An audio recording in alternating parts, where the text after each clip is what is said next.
दिल्ली से बड़ी खबर आपको बता रहे हैं। अभी अभी फैसला सुरक्षित रखे जाने की जानकारी हमने आपके साथ साझा की थी, लेकिन अभी अभी एक और बड़ी खबर आ रही है। जी हाँ, बड़ी खबर ये कि दोबारा परीक्षा नहीं होगी, ये सुप्रीम कोर्ट ने स्पष्ट कर दिया है।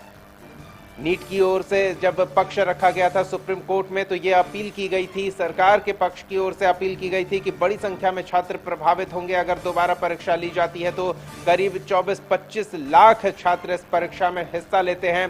परीक्षा रद्द किए जाने की मांग को सुप्रीम कोर्ट ने नहीं माना है और इस फैसले को बरकरार रखा है। परीक्षा दोबारा नहीं होगी, ये अभी स्थिति स्पष्ट हो गई है।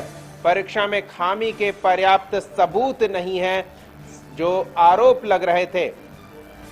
कहा गया था नीट की ओर से अपने जवाब में कि देश भर में परीक्षाएं हुई है और पेपर लीक से जुड़े मामले बिहार, झारखंड जैसे राज्यों से ही कुछ गिने चुने केंद्र और उनमें शामिल परीक्षार्थियों से जुड़े मामले में ही देखने को मिला है। ऐसे में पूरी परीक्षा रद्द करके फिर से परीक्षा करवाना एक बड़ी संख्या में छात्र को प्रभावित करेगा और सुप्रीम कोर्ट ने संभवतः ये दलील मान ली है। बड़ी खबर इस समय की आपको बता रहे हैं और बड़ी खबर इस समय की, फैसला सुप्रीम कोर्ट में परीक्षा को लेकर आया है। पूरी स्थिति स्पष्ट बाद में होगी, लेकिन अभी जो बड़ी अपडेट आप तक पहुंचा रहे हैं, परीक्षा रद्द नहीं किए जाने की मांग थी, उसे सुप्रीम कोर्ट ने मान लिया है। दोबारा परीक्षा नहीं होगी। बड़ी राहत ये उन तमाम छात्रों को जो इस ऊहापोह में थे कि क्या होगा उनका।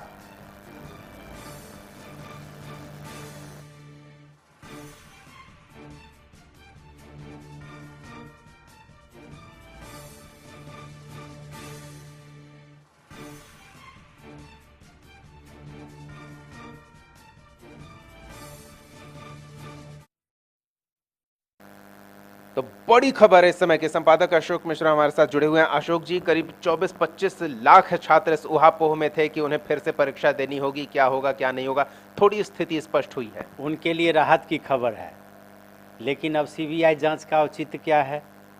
इसी लीक के लिए सीबीआई जांच का आदेश केंद्र सरकार ने दिया था और नीट पेपर लीक का मामला बिहार ने ही उजागर किया था।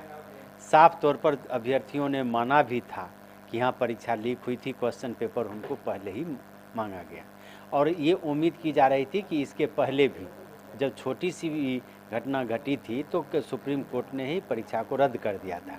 लेकिन इस बार परीक्षार्थियों की जो संख्या थी वो काफ़ी ज़्यादा थी, लगभग 24 लाख विद्यार्थी इसमें शामिल हुए थे और कुछ लोगों के चलते 24 लाख विद्यार्थियों का भविष्य फिर से दांव पर लगाना सही नहीं था और यही वजह है कि सीट से काफ़ी ज़्यादा छात्र पास करने के बावजूद भी सुप्रीम कोर्ट ने ये माना कि अगर फिर दोबारा परीक्षा ली गई तो छात्रों का एक साल तो बर्बाद होगा ही, साथ ही साथ कई तरह की कठिनाइयाँ भी आएगी। तो इसलिए सुप्रीम कोर्ट का जो फैसला है वो सुप्रीम है और उन्होंने विद्यार्थियों के हित को देख करके किया है। चूँकि भारत का यह कानून कहता है कि 100 दोषी जो हैं वो बरी हो जाएं, लेकिन एक निर्दोष को सज़ा नहीं मिलनी चाहिए। और जो निर्दोष छात्र थे जिन्होंने लगातार काफ़ी दिनों तक मेहनत की, अपने मेरिट के बदौलत जिन्होंने नीट की परीक्षा में सफलता हासिल की, आखिर उनको ये सज़ा क्यों मिले कुछ माफियाओं के चलते? इसलिए सुप्रीम कोर्ट के फैसले का स्वागत किया जाना चाहिए, लेकिन साथ ही साथ सीबीआई जो जांच कर रही है, सीबीआई को भी चाहिए कि अपनी जांच की गति को तेज़ करे और जल्द से जल्द उस मुकाम तक पहुँचे ताकि जो लोग इस तरह की माफियागिरी करते हैं उनके कंधे पर, उनके गर्दन पर कानून का हाथ जा सके। जी चलिए।